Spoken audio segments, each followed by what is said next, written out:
오늘부터 사순절이 시작됩니다. 그래서 강단보 색깔이 보라색으로, 또 목사가 주일 예배를 인도할 때 입는 이 제네바 가운 후드도 보라색으로 바꾸었습니다. 기독교에서 보라색은 고난을 상징합니다. 사순절 기간 동안에는 우리를 위하여 우리 주 예수님이 걸어가신 십자가의 길을 묵상하면서 경건하게 보내야 할 줄로 믿습니다. 사순절 기간에는 주로 하나님의 사랑과 수고, 특별히 고난에 초점을 맞추어서 말씀을 전하게 됩니다. 사순절 기간 동안 우리 주님과 경건하게 동행하는 시간을 가짐으로 믿음이 더욱 성숙하게 되기를 축원합니다. 오늘 설교 제목은 99마리를 산에 두고입니다. 이 본문의 말씀은 잃어버린 한 마리 양을 찾아내는 목자의 비유입니다.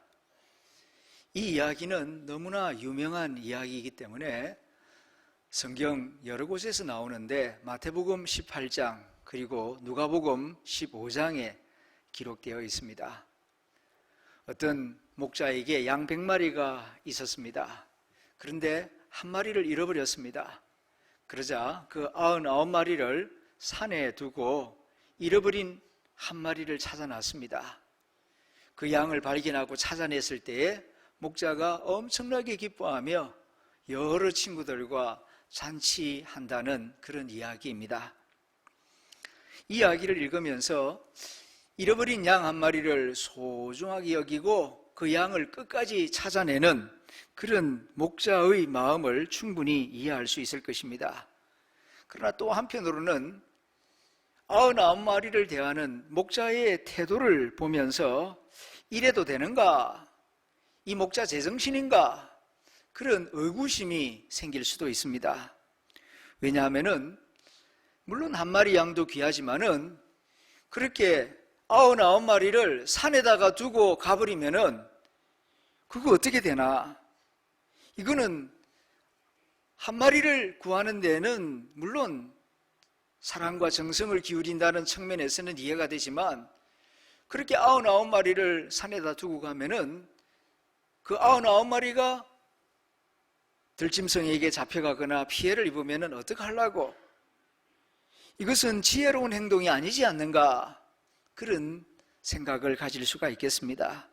그래서 어떤 주석가는 이 부분을 주석하면서 99마리를 친구에게 맡겨두고 이렇게 해석을 덧붙여서 주석을 하기도 합니다. 하지만 그것은 주석가의 바람이지 주님은 그렇게 말씀하지를 않았습니다. 오늘 본문 마태복음 18장을 보면은 분명히 99마리를 산에 두고 그렇게 말씀하셨고 평행 구절인 누가복음 15장 4절에서는 들에 두고 그렇게 말씀하셨고 그래서 제가 원문을 찾아보니까 99마리를 광야에 두고 그렇게 헬라어 원문에는 되어 있습니다. 그러니까 안전한 우리 속에 둔 것이 아니라 들이나 산, 광야에다가 그냥 두고 한 마리 찾아 나섰다는 것입니다. 이 모습은 상식적으로 생각할 때 아무래도 지혜로운 목자의 행동 같아 보이지는 않습니다. 실제로 한 집사님이 이 성경 본문을 읽으면서 갈등이 있었다고 합니다.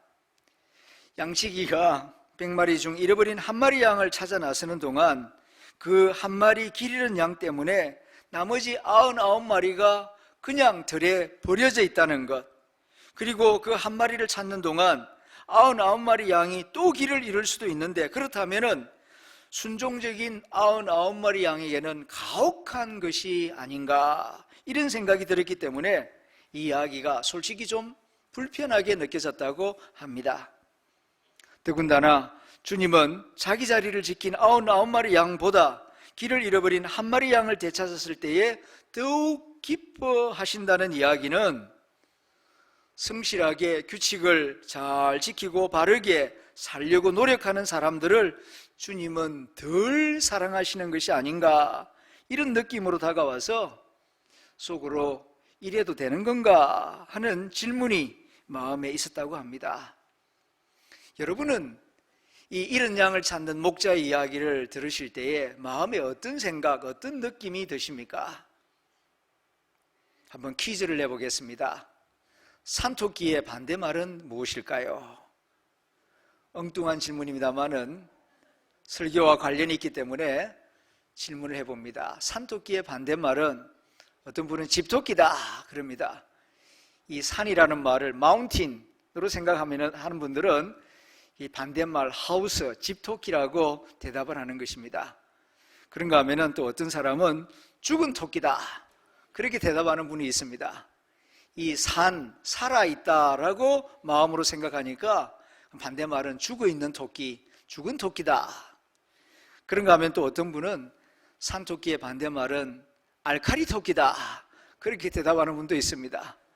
주로 생물학이나 화학을 공부하시는 분들 산 하면 엑시드로 생각하니까 반대말이 알칼리다.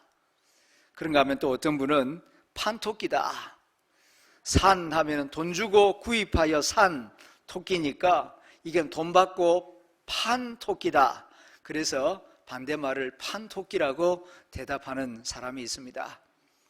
같은 글자를 보지만은 무엇을 생각하느냐에 따라서 그렇게 대답이 달라지는 것이죠. 집에서 텔레비전 드라마를 봅니다. 등장인물이 여러 사람입니다. 그런데 그 가운데 어떤 인물과 나 자신을 동일시하느냐에 따라서 그 드라마, 같은 드라마를 보지만은 느낌이 다릅니다. 생각도 다르고 깨달음도 달라지는 것입니다. 마찬가지로 이 잃어버린 양 한 마리를 되찾아오는 목자의 이야기를 우리가 함께 들었지만은 어떤 사람은 99마리 입장에서 이 이야기를 듣습니다. 어떤 사람은 잃어버린 한 마리 양의 입장에서 이 이야기를 듣습니다. 그 입장에 따라서 느낌이 다르고 깨달음이 달라요. 그리고 목자의 입장에서 이 이야기를 읽고 묵상하면은 또 다른 느낌과 깨달음을 얻게 됩니다. 먼저 목자의 입장에서 이 일을 한번 생각해 봅니다. 양 한 마리를 내가 잃어버렸구나. 이것을 목자가 인식하는 순간 마음속에 갑작스럽게 근심 걱정이 파도처럼 밀려옵니다. 왜냐하면 이것은 마치 어느 순간 엄마의 눈에 자기의 사랑하는 아기가 보이지 않는 것과 같기 때문입니다. 순간 앞이 깜깜해집니다. 불안과 두려움이 몰려옵니다. 정신을 차릴 수 없게 됩니다. 왜 그렇습니까? 목자는 양의 생리와 연약함을 누구보다도 잘 알고 있기 때문입니다. 엄마의 눈에 어린 아기가 갑자기 보이지 않으면 가슴이 철렁 내려앉는 것과 같이 어느 순간 한 마리 양이 목자의 눈에 보이질 않으면 목자의 가슴이 천근만근 뛰기 시작합니다. 이 상황이 무엇을 의미하는지 목자는 누구보다도 잘 알고 있기 때문입니다. 이 한 마리 양은 이제부터 들짐승의 표적이 되겠구나, 그런 생각이 들면서 마음이 조급해집니다. 설사 주변에 들짐승이 없다 할지라도 이 양은 조그만 언덕이나 비탈길만 있어도 그 각도를 감당하지 못하고 균형을 잃어버리고 쉽게 넘어지게 됩니다. 몸통에 비하여 다리가 유난히 짧은 짐승이기 때문에 서로 떼를 지어서 서로 받쳐주어야 넘어지지 않고 길을 잘 갈 수 있는 짐승이 이 짐승인데, 이 무리를 떠나 홀로 있기 때문에 길을 가다가 비탈진 길을 만나면 꼬꾸라져서 넘어져 있을 일은 불을 보듯이 뻔한 일이기 때문입니다. 문제는 그 뒤에부터 찾아옵니다. 우리가 아는 것처럼 양은 대책임질하는 동물입니다. 소나 염소나 양, 대책임질하는 이 동물은 위가 두 개 있습니다. 앞위가 있고 뒷위가 있는데 양은 넘어지면은 앞위가 뒤위를 짓누릅니다. 그러면은 고통이 점점 심해집니다. 그래서 넘어진 뒤에 몇 시간 내에 바로 세워주지 않으면은 그 압박감으로 죽게 되는 것입니다. 이것을 잘 알고 있는 목자는 가능한 빠른 시간 내에 양을 발견해내서 그를 바르게 세워줘야 목숨을 지킬 수가 있는 것입니다. 그래서 마음이 다급해지는 것입니다. 다른 짐승들은 길을 잃어버렸을 경우 스스로 찾아올 수 있는 후각이나 촉각을 가지고 있습니다. 그런데 이 양은 아닙니다. 한번 길을 잃어버리면은 스스로 돌아올 수가 없습니다. 순진하지만 아주 어리석고 미련한 동물이 이 양입니다. 양의 이러한 생리를 잘 아는 목자는 양이 보이지 않으면은 입술이 타들어가기 시작하는 것입니다. 그런데 그 잃어버렸던 양, 근심 걱정하며 이리저리 찾아 헤매다가 발견했을 때 얼마나 기쁘고 얼마나 다행스럽게 생각하는지 모릅니다. 그래서 그 양을 어깨에 메고 집으로 돌아와서 내가 잃어버렸던 양을 이렇게 찾아냈노라고 친구들을 불러 모으고 이웃을 불러 모아서 그 자초지종을 이야기하며 음식을 많이 장만해서 먹고 마시고 기쁨을 나눈다는 것입니다. 이것이 목자의 심정이요 목자의 입장입니다. 그 다음은 99마리 양의 입장에서 생각을 해봅니다. 예를 들어서 나는 목자가 기르고 있는 양 100마리 중에 한 마리입니다. 목자의 인도 아래서 잘 먹고 잘 지내고 있습니다. 목자의 음성을 듣고 순종도 잘 하고 있습니다. 그런데 어느 날 목자가 눈에 보이지를 않습니다. 그래서 한나절 반나절 꼼짝없이 그 자리에 묶여 있을 수밖에 없습니다. 목자 없이는 어디를 갈 수가 없으니까요.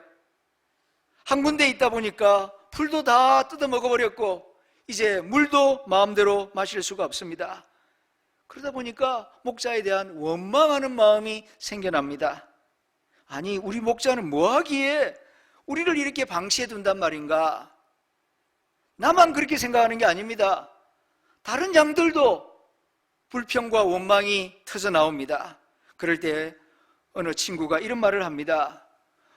우리 목자가 안 보이는 이유는 우리 100명 중에 하나인 양돌이가 집을 나갔기 때문에 그놈 찾아서 나갔대.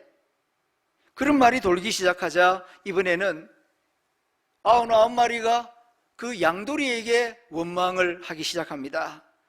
아니, 왜 걔는 길을 잃어버려가지고 우리 전체가 이렇게 피해를 입게 만드는 거야? 그렇게 모두가 양돌이와 목자에 대해서 원망을 늘어놓고 있습니다. 그러다가 반나절이 지나갈 무렵 양돌이가 목자와 함께 돌아옵니다. 그리고 목자는 부랴부랴 양떼를 인도해서 푸른 풀밭으로 잔잔한 물이 있는 시냇가로 인도해 주었고 그제야 줄인 배를 채우고 갈증나는 목을 적실 수가 있었습니다.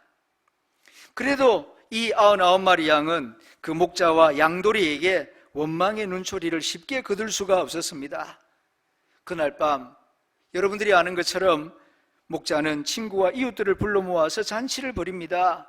집 나간 한 마리 양을 찾았다고, 너무 기쁘다고, 그래서 잔치를 한다는 것이지만 또 그리고 나갔다가 돌아온 양돌이도 함께 기뻐하겠지만 하지만 나머지 99마리 우리들은 그저 심드렁할 뿐입니다. 그도 그럴 것이 원래 있던 양이 나갔다가 돌아왔으니 주인의 재산이, 목자의 재산이 더 늘어난 것도 아닌데 뭐가 그렇게 기쁘다고 비싼 음식을 준비해가지고 그렇게 잔치를 한단 말인가? 이해가 되지를 않습니다. 이제 마지막으로 입장을 바꾸어서 한 마리 양의 입장에서 생각을 해봅니다. 나는 목자의 인도 아래 목자의 뒤를 열심히 따라다녔습니다. 그가 인도하는 대로 거기 가서 풀도 뜯어먹고 물도 마시면서 그렇게 지내왔습니다. 그러던 어느 날이었습니다. 열심히 목자의 뒤를 따라간다고 나는 생각했는데 풀을 열심히 뜯어먹다가 문득 소리가 안 들려서 눈을 들어보니까 친구도 안 보이고 목자도 안 보이고 나 혼자 남아있는 겁니다. 내 눈앞에 있는 맛있어 보이는 풀을 뜯어먹느라고 정신이 없어서 풀 따라서 그냥 가다 보니까 길을 잃어버리고 만 것입니다. 친구들도 안 보이고 목자도 안 보이니 앞이 깜깜한 겁니다. 이제 어떻게 해야 하나요? 아시다시피 우리 양들은 혼자서는 제대로 길을 찾아가지를 못합니다. 그리고 그 넓은 광야에서 어떻게 저 혼자 친구들이 있는 곳, 목자가 있는 곳을 찾아갈 수 있단 말입니까? 설사 제가 찾아 나선다 할지라도 도처에 들짐승들이 기다리고 있을 것입니다. 이럴 때 내가 없어진 것을 누군가가 알고, 특별히 나의 목자가 내가 없다, 사라졌다, 눈에 보이지 않는다는 사실을 알고 나에게 찾아와 주었으면, 그런 마음이 들 때에 바로 엊그제 일어났던 그 일이 생각이 났습니다.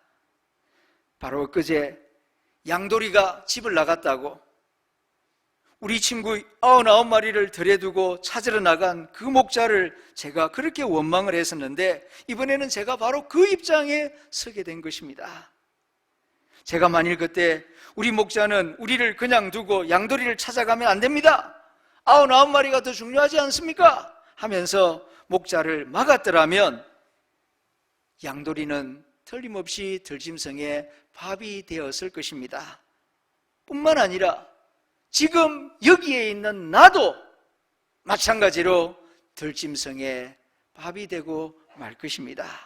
이 생각이 드는 순간 두려움이 확 밀려오는 것입니다. 생각이 여기까지 미치자, 그랬구나, 우리 목자의 생각이 옳은 생각이었고 목자의 선택이 옳은 것이었구나 하는 생각이 드는 겁니다.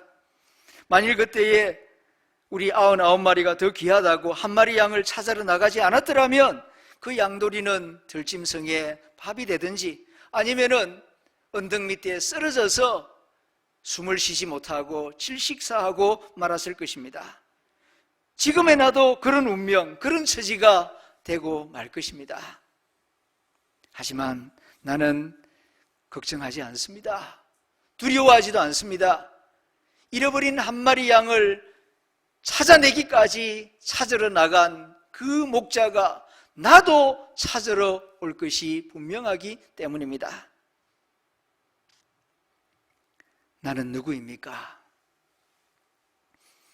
나는 어떤 존재입니까? 나는 어떤 존재라고 생각하십니까? 성경은 여러 곳에서 우리는 양과 같이 연약한 존재다, 그리고 우리는 고집스러운 죄인이다, 이것을 곳곳에서 말씀해 주고 있습니다. 그래서 좀처럼 잘 달라지지 않습니다. 이것을 신학적으로는 원죄라고 부릅니다. 원죄를 가지고 있는 우리들은 한번 신앙에 입문했다고 해서 삶 전체가 어느 날 갑자기 확 달라지지 않습니다. 은혜를 받은 이후에도 끊임없이 매일매일의 생활 가운데에서 신앙과 원죄 그 사이에서 갈등을 겪으면서 살아가고 유혹에 쉽게 넘어질 때가 많습니다. 그래서 은혜를 받고서도 길을 잃어버리는 경우가 종종 있는 것입니다. 그래서 어제는 양돌이가 길을 잃었지만 오늘은 양순이가 길을 잃을 수가 있고, 내일은 99마리 중에 다른 누군가가 길을 잃을 수 있는 것입니다. 길 잃은 양을 다시 찾아오는 일은 한 번으로 끝나는 일이 아닙니다. 우리 모두가 또 다른 양돌이가 되고 또 다른 양순이가 될 수 있다는 것입니다. 그렇기 때문에 한 마리의 잃어버린 양을 찾아 나서는 목자의 이야기는 나머지 99마리에게 이런 메시지를 주는 것입니다. 네가 길을 잃어버린다 할지라도 나는 끝까지 찾아낼 때까지 너를 찾아내고 말 거야. 오늘은 그를 찾아내기 위해서 99마리를 두고 나가지만 다음번에는 네가 길을 잃어버린다 할지라도 나는 그 잃어버린 양을 끝까지 찾아내듯이 너도 찾아낼 거다. 이 말씀을, 이 비유를 통하여 우리에게 지금 가르쳐주고 있는 것입니다. 목자가 길 잃은 양을 찾아 나서는 것은 그 양이 비싸고 착하고 성실한 양이었기 때문이 아닙니다. 목자가 그 양을 찾아 나서는 이유는 목자가 선한 목자이기 때문입니다. 그리고 그 양은 목자의 양이기 때문입니다. 내 양이기 때문에 내가 끝까지 책임져야 한다, 이런 마음이 목자에게 있기 때문입니다. 그래서 주님께서 요한복음 10장에서 말씀하십니다. 나는 선한 목자라. 나는 내 양을 알고 양도 나를 아는 것이, 하나님 아버지께서 나를 아시고 내가 아버지를 아는 것 같으니 나는 양을 위하여 목숨을 버리노라 말씀하십니다.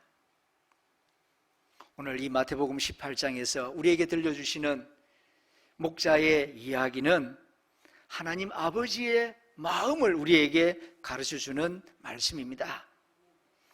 이와 같이 작은 자 중 하나라도 잃어버리는 것은 하늘에 계신 너희 아버지의 뜻이 아니니라.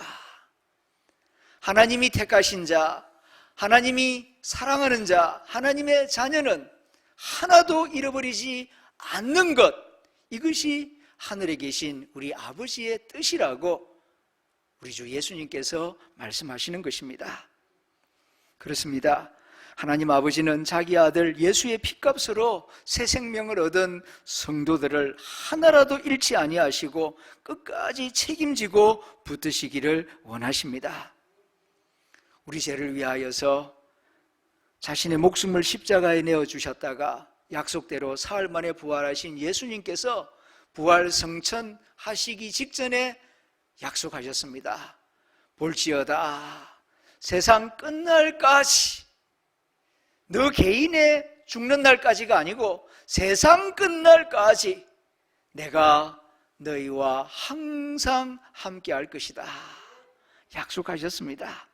세상 끝날까지. 이것을 신학적으로 일컬어서 성도의 견인이라고 부릅니다.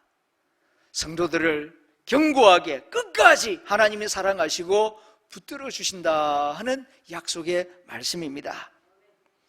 그 대표적인 예가 우리 주 예수님과 베드로와의 관계입니다. 베드로 수제자 아닙니까? 그런데 그의 인격도 신앙도 그렇게 견고하지 못했습니다. 성질이 불같아가지고 말이 앞설 때가 많았고 실수가 많았죠. 호언장담했다가 주님 모른다고 부인하기도 했고, 그리고 부활하신 주님을 만나고 난 다음에도 부끄럽다고 갈릴리 호수로 낙향하여 물고기 잡으러 간 사람이었습니다. 로마 제국에서 큰 박해가 일어날 때 그는 자기 혼자 살겠다고 로마 도시를 빠져 도망간 일도 있었습니다. 이렇게 베드로는 자주자주 흔들렸고 실수했고 넘어졌습니다. 그러나 우리 주 예수님은 베드로를 포기하지 않습니다.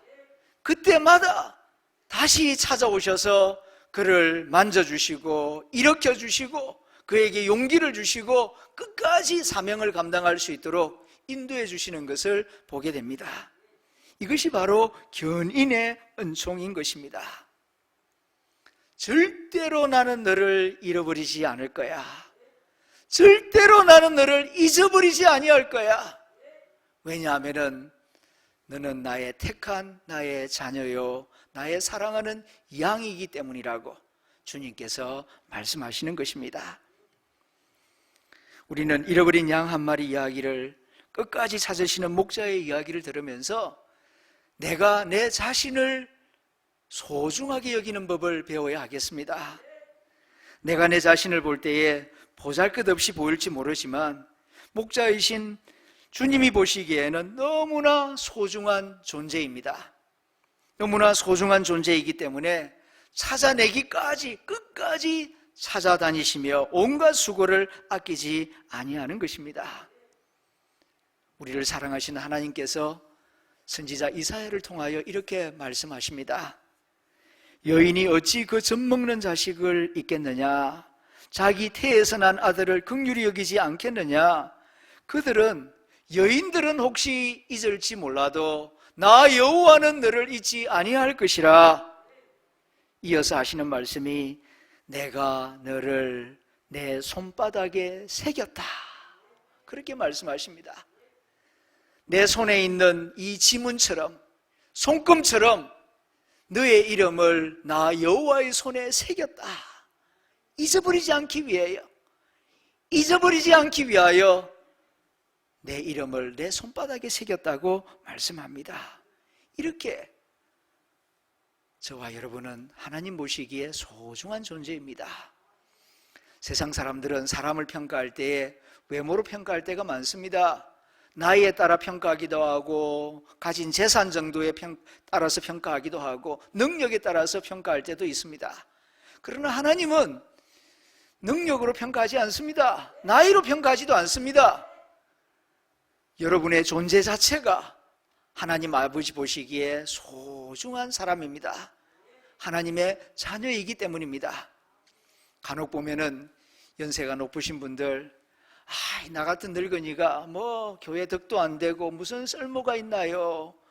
자기 자신에 대해서 그런 말씀을 하시는 분들이 있습니다. 아닙니다. 하나님 아버지가 보실 때에 아닙니다. 나이가 어리다고, 젊다고 더 사랑하고, 나이가 많이 들었다고 쓸모없다 하지 않습니다. 왜냐하면 우리 하나님은 우리의 아버지이시기 때문입니다. 그러므로 예배드리러 나올 때에 아버지 집에 나오는 마음으로, 기쁜 마음으로 나오시기를 바랍니다. 여러분들의 예배와 찬송은 하나님 아버지의 큰 기쁨이 되기 때문입니다. 가만히 보면은 예수 믿는 사람들 가운데 자기를 귀하게 여기지 않는 사람들이 들어있어요. 에이, 나 같은 사람이, 나 같은 죄인이 무슨 소용이 있겠습니까? 그런 말씀을 하시는 분들이 있습니다. 죄인이라는 건 맞지요. 그러나 죄인이라 할지라도 하나님 아버지는 여전히 나를 사랑하십니다. 얼마만큼 사랑합니까? 하나님의 아들 예수님만큼이나 우리를 귀하게 여기고 사랑하십니다. 우리를 얼마나 사랑하셨으면 하나님의 아들의 목숨을 십자가의 대속제물로 내어주셨겠습니까? 십자가가 나를 향한 하나님 아버지의 사랑의 증거인 것입니다. 그러므로 하나님이 나를 귀하게 여기듯이 나도 나 자신을 귀하게 여겨야 할 줄로 믿습니다. 자존심과 자존감은 같은 것이 아닙니다. 자존심은 에고에서 나오는 것이고 육신에서 나오는 것입니다. 이런 거는 내려놓아도 돼요. 그러나 자존감은 자기 스스로를 귀하게 여기는 마음인데, 하나님이 우리를 만드실 때에 하나님의 형상을 따라서 우리를 만드셨습니다. 그러므로 내 속에는, 그리고 옆에 있는 형제 자매의 모습 속에도 하나님의 형상이 있습니다. 이것을 생각하면서 한 사람 한 사람을 귀하게 여기는 마음, 이것이 바로 인간의 존엄성입니다. 인간의 존엄성은 인본주의 철학에서 나오는 게 아닙니다. 헌법에서 나오는 것도 아닙니다. 인간의 존엄을 말하기 시작한 헌법은 채 100년이 되지를 않습니다. 수천 년 역사 동안 세상의 법은 신분에 따라서, 소유에 따라서 사람을 평가하는 데 익숙합니다. 그러나 오래전부터 성경은 인간은 남녀노소 빈부귀천할 것 없이 하나님 보시기에 존귀한 존재라는 것을 말씀해 왔습니다. 하나님의 말씀으로 돌아갈 때, 하나님 말씀에 귀를 기울일 때에 인간의 존엄성을 회복할 수 있는 것이지, 어떤 철학이나 어떤 법조문을 따른다고 인간의 존엄성이 회복되지 않습니다. 한 걸음 더 나아가 하나님이 우리를 얼마나 사랑하셨느냐 하면은 하나님의 아들을 사람을 위하여 십자가의 대속제물로 내어줄 만큼 하나님은 인간을 그렇게 존귀 여기고 사랑하신다는 사실을 십자가를 통하여 말씀해 주고 있는 것입니다. 성경 말씀과 십자가, 여기에 인간의 존엄성의 기초가 있습니다. 그러므로 하나님을 경외하고 예수 그리스도의 십자가를 붙들 때에 모든 사람들이 존귀하게, 거룩하게, 행복하게 살아갈 수 있는 줄로 믿습니다. 저와 여러분은 하나님의 자녀입니다. 하나님의 아들 예수님만큼이나 존귀한 하나님의 자녀입니다. 비싼 존재란 말입니다. 그러므로 싸구려처럼 살아서는 안 될 것입니다. 하나님의 자녀답게 거룩하게, 담대하게, 아름답게 살아가십시다. 그리고 아버지의 심정으로 서로를 사랑하고 잃어버린 믿음의 가족을 찾는 일에 함께 힘을 모으고 뜻을 모으는 하담의 가족들이 될 수 있기를 소망합니다. 기도하겠습니다.